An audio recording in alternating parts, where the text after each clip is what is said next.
4. Discipline in health and fitness. This is the most common place where young men can use discipline to improve their lives.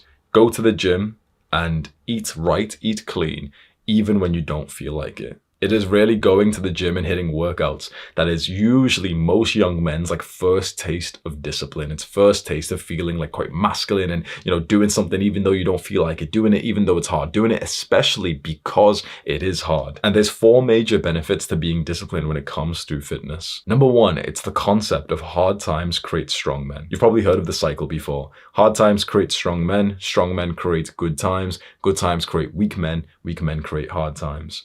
Wherever we are in this cycle right now, I think we know where we are.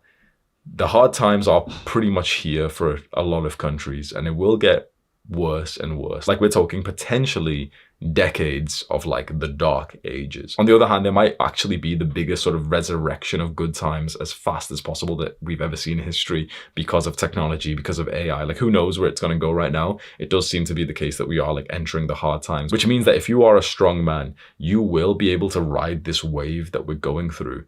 But weak men won't. Weak men are succumbing every single day to more of these addictions, whereas some men are getting stronger even though the times are getting harder. It's hard right now, like for example, I live in the UK. It's hard for an average man to be able to feed his family because of the cost of living crisis that, he's not making much money. The weak men will just kind of struggle with that and just keep struggling and complaining and ask for handouts. The strong man will figure out extra ways that he can make money and become more capable. It's how you use the situation around you. And going to the gym, interestingly, will help you with this. It will develop you into a strong man because you're putting yourself through hard times. Now, I've got to make a disclaimer. A lot of guys will not get this benefit because for a lot of people, including like fitness influencers and everything, they're too relaxed. They're too easy. Like, their workout routine, their diet. I see like every now and then I'll see a video from a fitness influencer and he's having like 200 grams of sugar a day. He's eating like protein pancakes and he's put little like fucking chocolate spread over it or something. Like, is this the level of discipline we've got to? This is the pinnacle of health, is these fitness YouTubers who are literally showing you like, oh, look at me, I'm having a snack, I'm having loads of sugar and stuff. Like, bro, like I said before, 100%, if you want to go out for like a nice treat every now and then, 100%, I love to do that as well. So, I don't have like a 100% perfect diet. This is the pinnacle of health these days. This is like fitness influencers. 20 years ago, it was, okay, way out, the white rice, the broccoli, the chicken, maybe a little bit too extreme. And now it's these guys who are like doing 10,000 calorie challenges because all the disgusting people just watch that content. It should still feel hard today. If you really want to level up, if you really want to get stronger, it should be relatively hard. Like I'm speaking directly to the guys who've been training for years now. Remember when you first started in the gym and how fucking hard it was? Remember how sore your muscles got in that first ever like arm workout that you did? The first time that you did a bunch of bicep curls and the next day you couldn't even straighten your arm and you felt the same way about your hamstrings and everything, right? That was a hard workout. That built you strong. These days we do a full workout and afterwards we could work out again. Because even though our workout is like, harder than it was before, our capabilities have risen. So we're no longer even in that level where we're challenging ourselves and becoming stronger.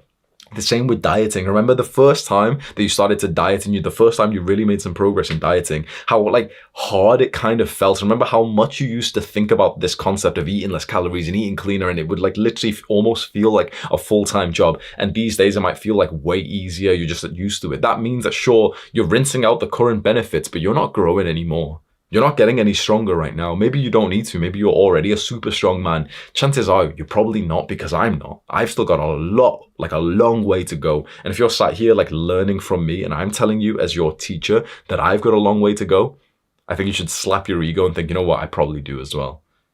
So your diet and your training should feel hard today. I know that I'm doing this right when I'm in the gym and I really want to go home, but I have to like really like fight to stay there. Whereas I've had a lot of workouts over the last few years where I've just kind of, I've just done it. Yeah, it's hard. When you're pressing the weight and you're close to failure, it feels hard. But all in all, it doesn't it's not 10 out of 10 difficult. It's kind of like fun going to the gym. But these days, recently, just very recently, only for a few days, I've literally been in the gym and been like exhausted and tired. And it really reminds me of when I first used to go to the gym, when like you couldn't wait to almost like leave. Like it was fun, but it was super tiring. And the same with my diet. I had to restrict it to the next level now, that now it feels like kind of like how it was when I was a beginner, and I can see the progress that I'm making. It's like I keep feeling this weird blissful feeling, which is like I can genuinely understand the concept of potential of self-mastery, because most people's fitness journey and the journey to be disciplined looks like this, like that. Like it starts and they get loads of progress, they're being really disciplined, but then out of nowhere it just starts to level off and they just kind of stay comfortable here. Even the guys who consistently go to the gym, if you've been going to the gym for a few years, I guarantee you've been pussying out.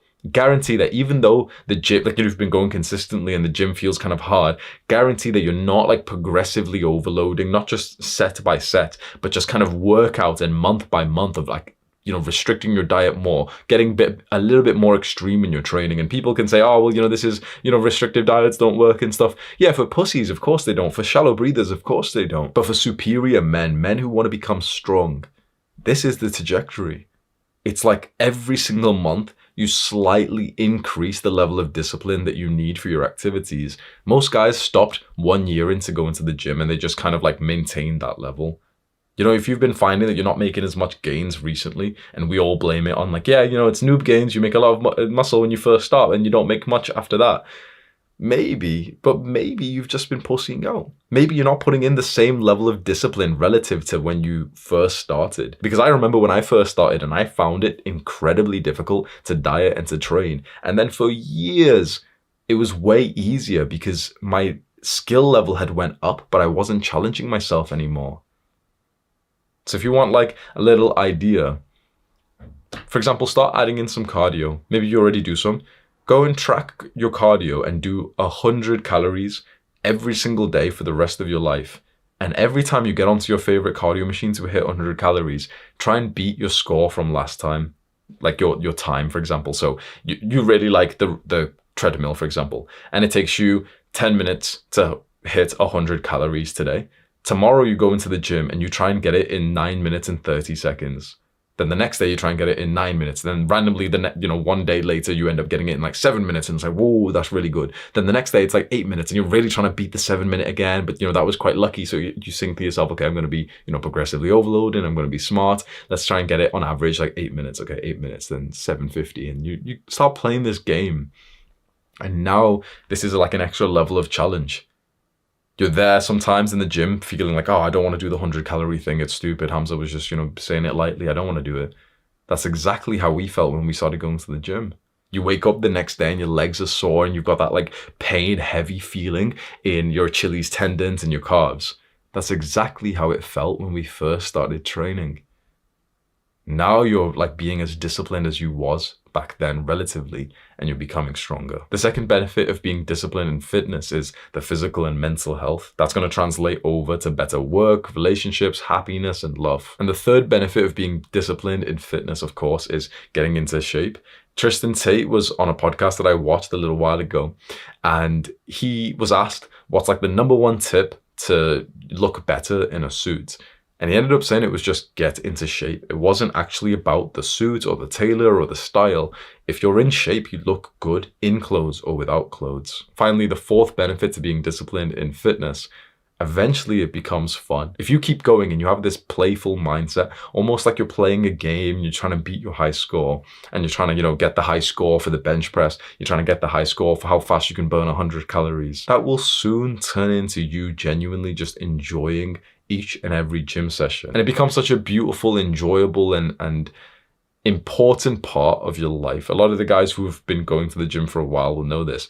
It really integrates into your personality and you start to love being an athlete. Like it adds to your self-image that you are this healthy person who's able to delay gratification, who's able to, think for the future, who's able to enjoy the hard work, the exercise, the sweat, the discomfort, the pain, the sacrifice right now.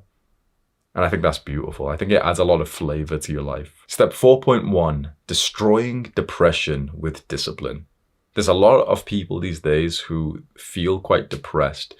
And whether there is such a concept of clinical depression or not, I actually don't know, which I know sounds stupid, but I think that the majority of people who have depression, I don't think it's this like weird mystical chemical imbalance that they might need medication for. It's in my belief that we feel depression when we don't act like how humans are supposed to act. Now, do you remember being a child and how playful and innocent and beautiful the world used to be? And I'm not talking about being a teenager, but I'm talking about actually being like a pure child. Remember when you used to climb trees and you used to jump over puddles? Like, remember when you used to literally just lie down in the grass and you just kind of like look at the individual blades of grass and you'd see tiny insects and you'd play with them, maybe you'd kill them, right? We don't do that as adults anymore. We're so focused on our phones, on our computers, on like just, these desires that have been put into us by influencers and by media. We're constantly thinking about sex, but not in like a loving way, more in like a validation, obsessed with ejaculation. So we live this like shallow life, this dirty, shameful life as adults. And we wonder why we don't feel like happy, playful children anymore. So a lot of people believe that depression is something that they can't change. I'm depressed, I need medication. I think the issue from my understanding with medication is that it's not going to cure the problem. There's a reason why you're depressed. The medication just kind of masks the symptoms and kind of like makes you feel a little bit better, like a bit more mellow today. Antidepressants kind of take off the sort of extreme high and the extreme low. And so you're in this weird gray androgynous zone. And I'm not sure if that's the best way to go about this. I think perhaps a better way, which is going to require me to sound like a fucking asshole, is to ask you why you deserve to be depressed. If you really want this full guide to help you, and if you really want to make some progress here, it might be worth for you to like not think of me as a bad person when I say that, and for you to ask the question to yourself. Maybe write this down and write this as a note or something, and to answer this: what am I doing to deserve to feel depressed? It sounds like a horrible question. I can imagine so many people might like think that I'm weird or I'm a bad person for asking you this. I personally believe, you've listened to the entire world. Just listen to me for like 2 minutes and let me just explain my mindset. And you can just try what I'm saying, right? I personally believe that we deserve most of what happens to it. Pretty much everything apart from like extreme freak accidents and everything like that, right? And I believe, especially when it comes to things of how we feel, we are in total control of that, whether or not we realize it and whether or not we accept it. And so I believe it's more of an empowering thought to have, that our emotions are simply just caused by our actions. And honestly, when I've started to think like this, like I've started to think, okay, I control how I feel in life, I've had more control over it. So this is what I want to give you this gift, because it's one of the best things that's ever happened to me. This is going to maybe sound like boasting, but it's not even in the kind of boast that most people would do. Most people will talk about their money and their fast cars. One of the things I really am proud of and I could boast about, I'm genuinely like quite a happy, content person. If there's 10 people sat waiting for the train, 9 of them are on a phone, and I'm the 10th guy who's literally happier than all of them put together with a smile on my face, just kind of like looking at the world. That's the kind of man that I've become now. And I promise that I was not always like this. This is because I've conditioned my own mind to like fight for my happiness, my joy, my survival, my gratitude and presence. And so I want to give you this gift, this mindset that I've had. If you ask yourself right now, and just be totally honest and really write this down as an actionable step. Write some notes on this. What am I doing to deserve to feel depressed? Just write bullet point some ideas, and your lizard brain might pipe up and say, oh, nothing, it's just what my doctor told me, it's just, it's genetic and stuff. But just ask yourself, you don't need more education or anything. Just ask yourself, what are some of the actions I'm doing that probably leads to this? And you could probably write 100. Let's just be honest. I wake up late. I'm sleep deprived. I don't drink enough water. I wake up and the first thing I do is grab my phone, even though I shouldn't. I watched an Andrew Huberman podcast where he said that you should get sunlight in the morning, and I don't do it. I wear the same clothes and they're dirty and they stink, but I just throw them on the floor, then I pick them back up and I put them on. I have no respect for myself. I haven't groomed in a while. I missed quite a few days of brushing my teeth. I haven't played anything other than stimulation and porn and destructive habits. I've been addicted to these habits for a very long time and I've been unable to quit. I eat a very poor diet that my parents probably conditioned me to eat. You could write a massive list of reasons, of actions that you're doing which are contributing to you not feeling good. Now please try this. On the other side of the page, or maybe just below it on a PC, write, what activities and tasks was I doing as a child when I felt really happy? And if you've got some memories, you can just replay them. I was spending time with my brother. We would listen to peaceful music and we would play Yu-Gi-Oh! Like a card game. We'd play cricket in the back garden and would make up games where one of us had to be blindfolded but still hit the ball. When it was raining outside, that's when we'd go outside to play cricket, so that it was just kind of, in a weird way, more uncomfortable, but also like kind of more hardcore. We'd practice things just for the sake of practicing. Like we used to like parkour and we weren't even good at it. So we'd literally just try and like jump over fences. Like we would literally spend an hour trying to jump over a fence for the sake of just trying to jump over it, just for fun. I'll spend more time with my mother and I'd laugh and she'd tell me stories. My dad would teach me maths. I would spend way more time playing outside with my friends. The things that we would do before mobile phones was very enjoyable. We'd just go to like parks and literally would just jump over stuff. I swear childhood was just about jumping over stuff. We would climb trees and I'd be in awe as my dad could climb like the biggest tree ever and I could only get to like the second branch. I'd purposely jump into a muddy puddle and get it all over my shoes, and my mum would be angry at me, but it was really fun. We'd go on adventures, which was literally just like a mile away from our house, and we'd end up going into like a random field and like make up stories like, oh yeah, this is where the homeless man lives who kills kids. Innocence, like pure childish joy and play. What makes you happy? What makes you not feel depressed? I'm not sure if it changes that much. I think that, the things that we did as children that really brought us into a flow state that made us super happy, I think that it's specifically exactly the same activities right now, but it's that it feels kind of weird. Because as a grown adult, in some ways, like it shouldn't, but in some ways, it can feel a little bit weird or awkward to consider the idea of going to go climb a tree, right? Or to do like some of these things, or like inviting your friends, like going onto your friend's door, knocking on the door saying, hi, do you want to play out? Don't bring your phone. Let's just go like ride our bikes for no reason. Hey bro, do you want to go jump over stuff? Right, there's a level of like, oh no, that's not what adults do, this age. Like, yeah, we can go to the gym and that's kind of nice, but that's about it, right? And any other kind of playing is just online these days. It's video games and everything, right? I have an actionable step, just something peaceful for you to try. Take one activity that you can remember that you used to do as a child, that used to be kind of fun and maybe exhilarating, and start doing it today. Climbing trees. Like, when was the last time you climbed a tree? You can't feel depressed when you're up high on it. You literally just can't. You can't feel depressed when you're on a tree. When you go for a run or for a walk, right, and it's been raining and there's a puddle on the floor, you can't feel depressed as you try and jump over the puddle, and you could kind of laugh at yourself because you didn't make it and you got it all over your shoes. You can't feel depressed when you're doing that. Now that's only a few seconds, and then straight after that the demons will come back. Okay, sure. But what if your day and your life and your month started to be filled up with these little micro childish habits?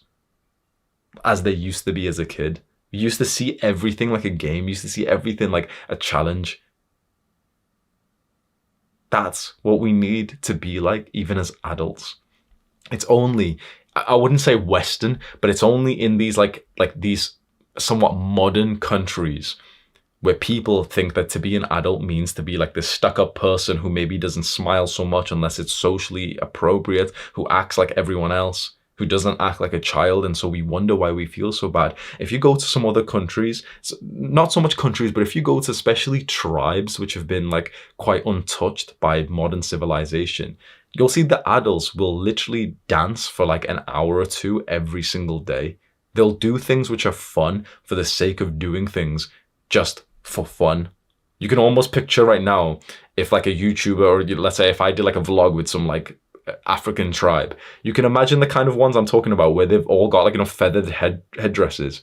They make them. They spend an hour picking like feathers from chickens and whatever, dyeing them just because they're like, oh yeah, there's the yellow feather, and that's fun for them. Then they're there like doing their dance and everything, and they're having a good time. And here we are thinking that, oh yeah, adults shouldn't dance. Yeah, that's awkward. I feel embarrassed by that. Back to work, or back to my video games. So I invite you now as an actionable step to use discipline, because it will require discipline. You will have a lot of limiting beliefs about this to think, nope, this isn't going to work. Nope, this is going to be cringe. Someone might see me. Going to be cringe. Going to be awkward. Going to be uncomfortable. I'll go back to my video games. Hamza doesn't know what he's talking about. Depression can't be cured. Maybe you could be thinking that. But remember that I'm on your side here. And if your brain is literally arguing against like us, and it's saying, oh, no, we can't get any better. Is that really your own brain, or is that like fucking evil, demonic conditioning that's inside of you? Because your own brain should argue and fight for you, shouldn't it? So what if you can just manually input the thought into your brain right now? It's worth a try. I remember being a kid and climbing and doing silly stuff, and it was always fun. Yeah, I could go try it. And maybe you're literally starting to think logistically of where you could go around your area. Okay, where could I find a puddle or a tree to climb up? The easiest way to start in a way that doesn't feel awkward like at all, which is how I started my mental health journey, was long distance running. By long distance, I don't even mean like long distance. For me, long distance was like 2 kilometers or something. But it was specifically running outdoors, not on a treadmill, but outdoors, specifically with a prioritization of adventure rather than just running and calories and heart rate. So what I mean by this really transformed my mental health, and I really hope that you could take this.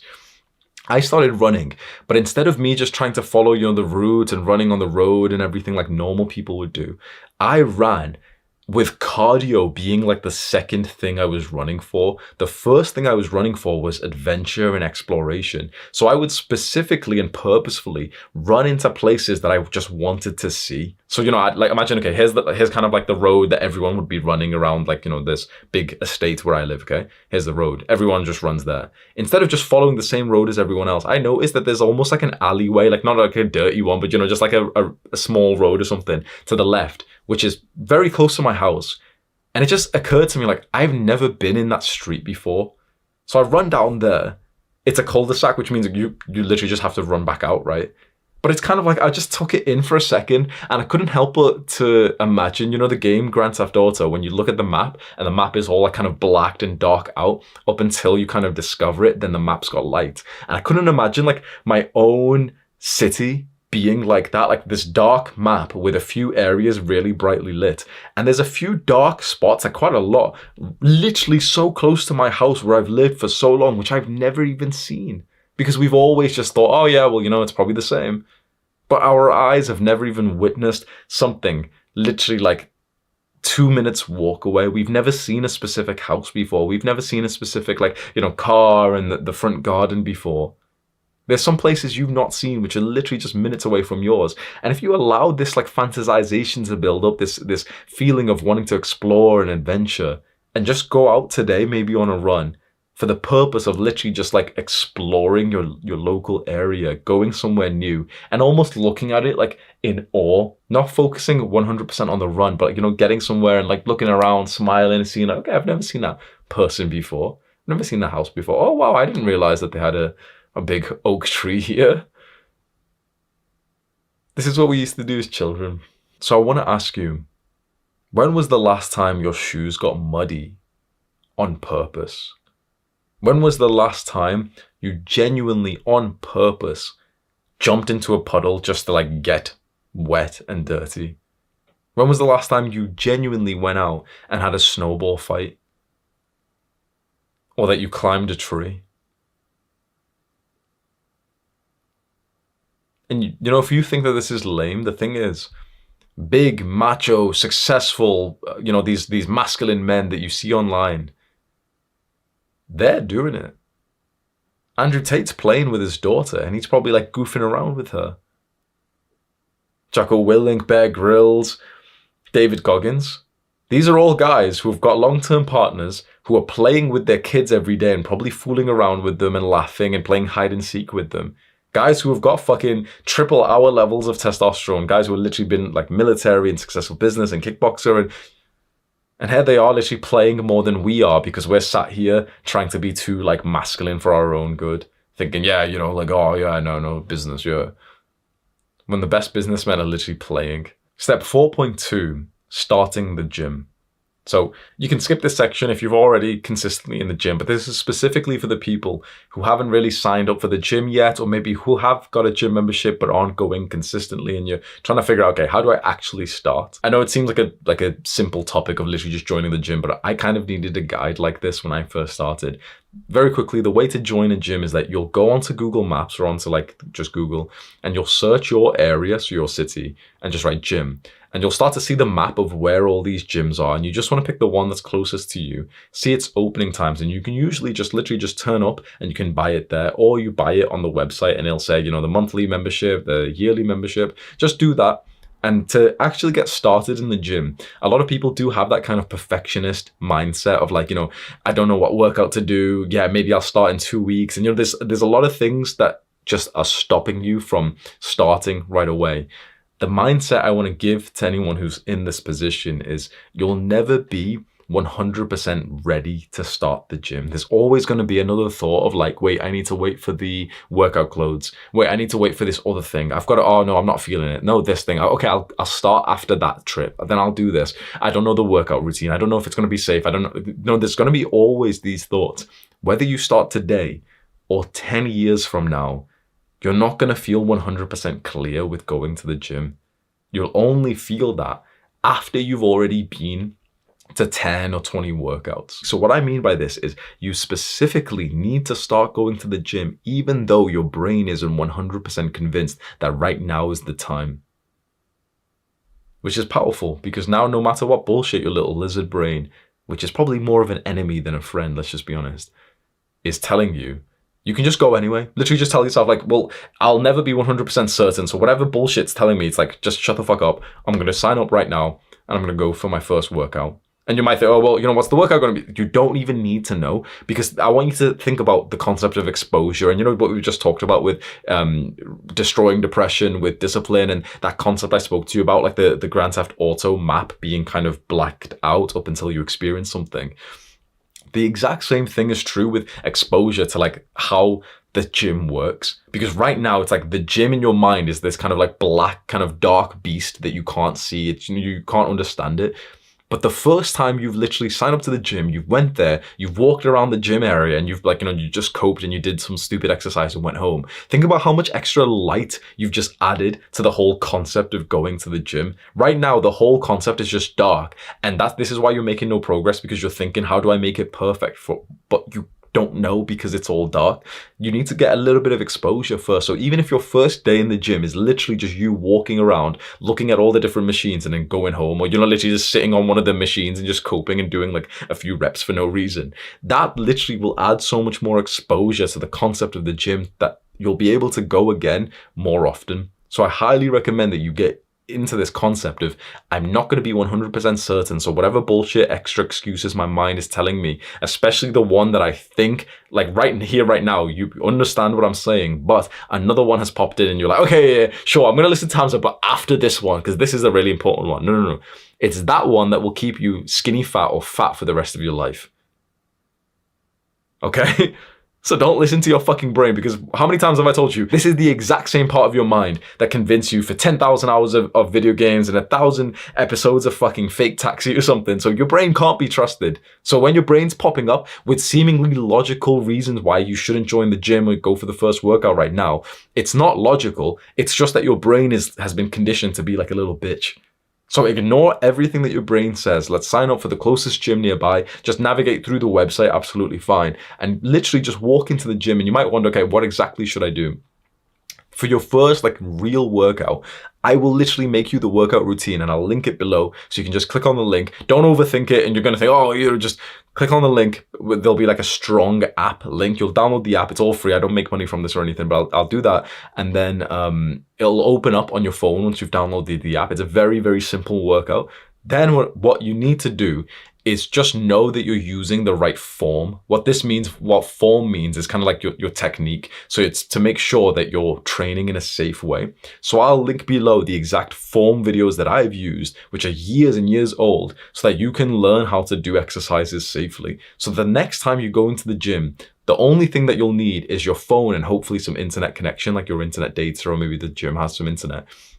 Go into the gym, get close to the thing that's in the workout. So for example, it's bench press. Then you see, okay, the bench is over there. You stand over to it, get your phone, click on the video that I've linked below, and you'll learn how to actually do that exercise safely. And someone will literally show you on video, okay, this is how you rack the thing, grab it like this, do this with your shoulders, and then you go and perform the exercise at a very like low weight. Maybe like the empty bar is more than enough for most beginners. This is how you start the gym. You go back to the gym, watching the same videos, thinking about the same cues that they've said, trying to make sure it feels okay, and hitting it again and again and again. Eventually, you probably don't even need like the form videos for those specific exercises, and you can start to build on from there. Go to the description right now. I've linked that stuff. You can go get it for free. I've just added it all just to try and help you here so that it feels like less mentally demanding to start in the gym, because I'm very grateful that my brother did this for me. Because if my brother didn't force me to go to the gym, and if he didn't force me to like follow this specific routine, I just would have been, you know, information overload. So I want to be like the big brother for you and just be like, bro, just shut up. Just here's the routine, just please just follow it. And then, you know, a month from now, 2 months from now, you can change it however you like. At least this will just get you into the gym. And once you've been in the gym and you've seen it 20 times, 50 times, you know where everything is. And you know, that area of your mind is so bright that now it doesn't feel as scary anymore. What I will say is if you can afford it, or even if it's slightly too expensive, but you just want to really do this, getting some personal training sessions right at the beginning is absolutely one of the best investments you can make. 10 out of 10. If you've got someone who you train with who can teach you, fine. If you've got like a big brother who knows the form and the technique, fine. But if you don't have anyone and you can afford personal training sessions, like a package of 5 or a package of 10 or something, it'll be like $100, $200, something like that.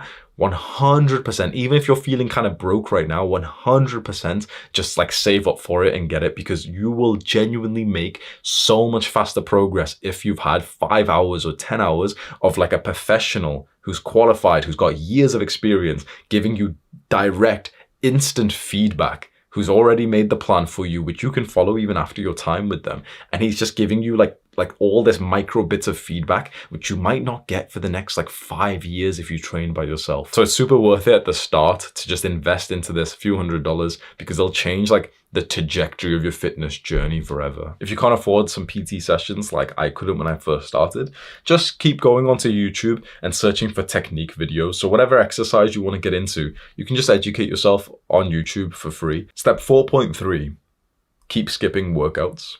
If you find yourself constantly skipping your workouts and you cope and you make a lot of excuses, I'll do it at 7 p.m, then 7 p.m. comes around and you don't go anymore. Oh, I'll do it tomorrow. And you know, you set the plan to go maybe 3 days a week or 4 or 5 days a week, and you end up just messing it all up, and you go on different days, and you know, you're very inconsistent. You just miss days entirely. It's too sore. You know, all these reasons to not be as consistent as you're supposed to be in the gym. I know exactly what to do because I've done this. By the way, I've been going to the gym like consistently for I think about 8 or 9 or 10 years, something like that. And here is my bicep to show I am credible to talk about this. Yes. So this is exactly what worked for me when I was a lot younger and way less disciplined, and you know, more of like a Jeffrey, more of like a beginner, a shallow breather, where I was missing so many workouts, coping, eating shit food, and just calling it a cheat day. And you know, I was all over the place, but I was able to get discipline in the gym following 2 things. 1, I made it easier to be disciplined to consistently go to the gym. So instead of just relying on discipline, it's awesome if we can use some of those productivity tactics like routines and schedules, so that it's just kind of easier and more motivating to go to the gym. So what this means is set a schedule to go to the gym at the exact same times so that it's in a routine. If you're trying to go to the gym somewhat randomly, thinking, okay, when will I have time? Oh man, I forgot to go to the gym for the last 3 days or something. That's going to be super hard to get consistent.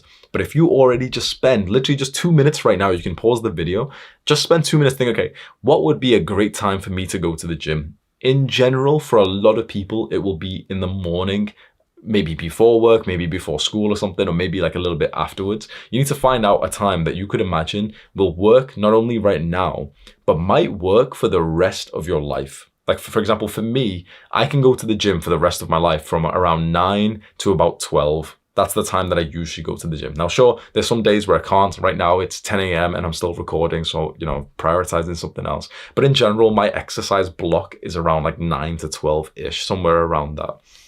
And that works for me. I'm energized at that time. I enjoy training at that time. The gyms are super quiet at that time because everyone's in work. So that works for me. It'd be worth it for you right now to figure out exactly the time that you would go, and also to use what's called habit stacking. This is something from James Clear's book, Atomic Habits, which the idea is to put the gym on top of a habit which has already been formed. So for example, every day you wake up, you do your morning routine and you do some like studying or something, and you go to the gym after that. Every single day. So it's super, super consistent. And, you know, you adjust your workout routine to like make it. I personally think working out every single day is way better. I think that taking days off starts getting too complicated for your routine. And it's better to, for example, go to the gym every day for 45 minutes than it is to go to the gym 3 days a week for 1.5 hours. I think it's so much better to go every single day because it just fits with your routine. You get so used to it. Your bag's always ready. You know you're going to the gym at the same time. So it's always there, super consistent. So I would say if you can try and stack it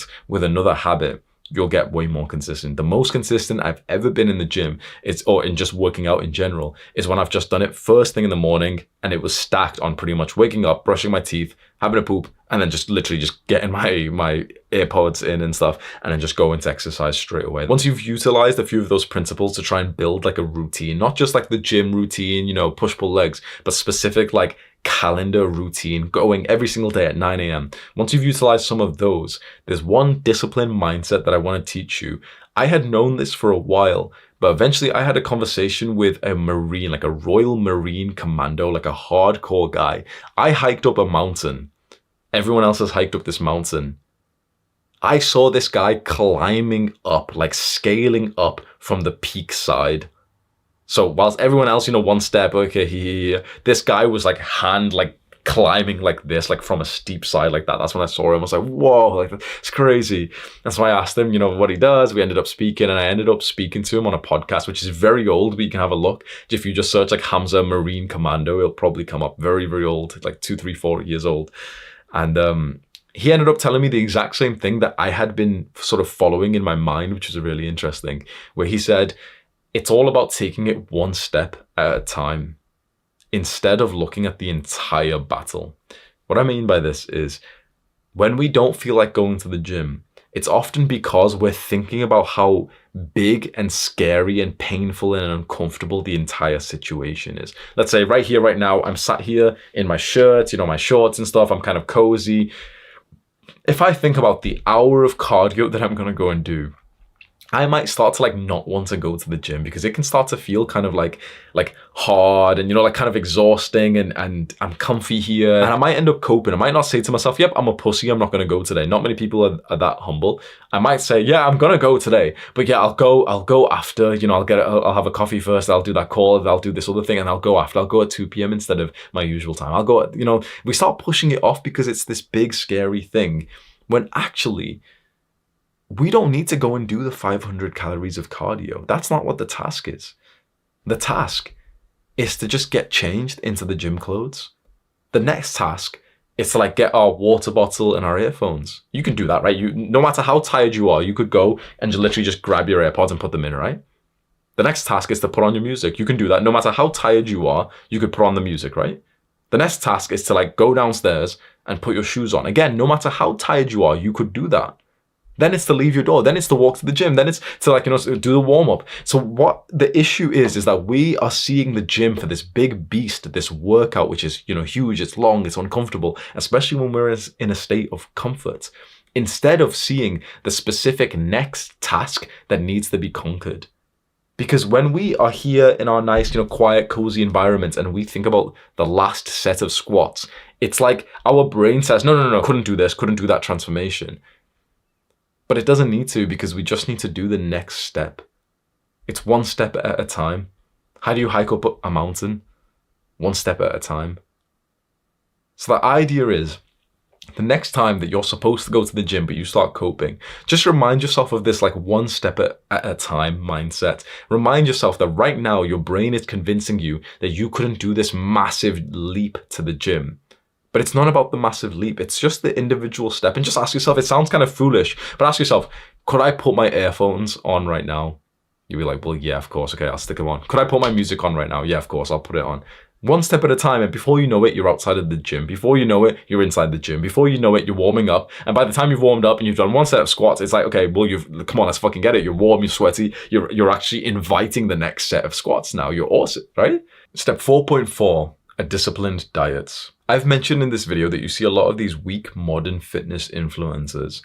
And it's a shame that these are like seen as the pinnacle of health and fitness. It's these guys who are eating sugar, 200 grams of sugar a day. It's these guys who are making anabolic cookbooks with pancakes. And, it's just childish to eat that day to day. And it's certainly not your best. It's certainly not like the best of your character to indulge in sweet treats and cope and say that it's part of your diet. Now, you can absolutely make muscle whilst eating shit food. Of course you can. But there's more to life than just making muscle. How about your health? How about your physical and mental health? How about your gut's health?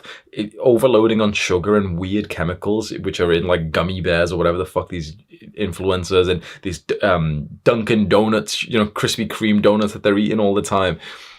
There's a better way to do this. For me, the moment that I was able to improve my diet came when I started to educate myself on it. I realized at age 22, I had been through the entire education system and I had never had a real lesson on diet or nutrition before, and that I actually knew nothing about what these things were actually doing to my body.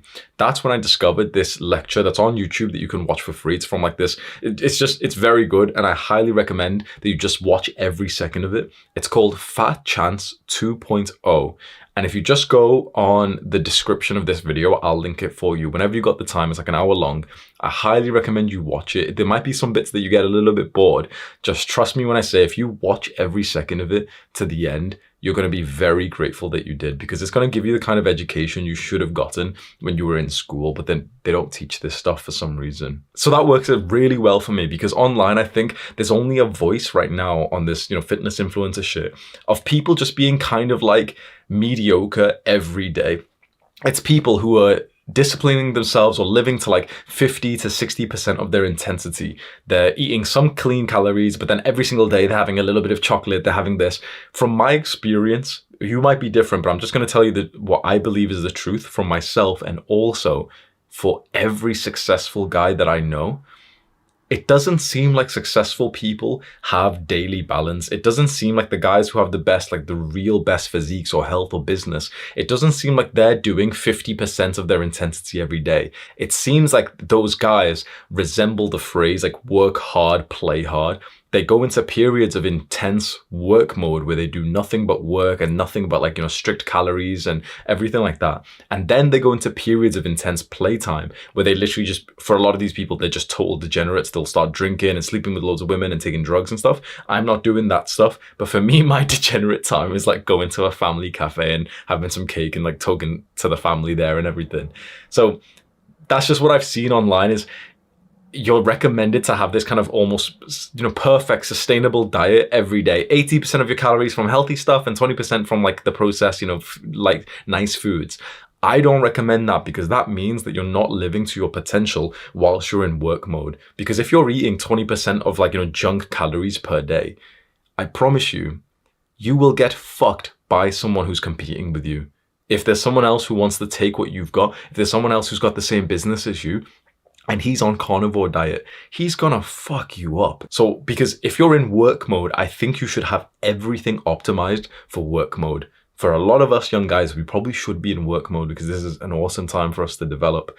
I think the better way is we go into these periods of work mode, we try and be as disciplined as possible with our diets. And then when we get to, this 2 weeks in, 3 weeks in, that's when we have a few days off and we go on a little trip somewhere.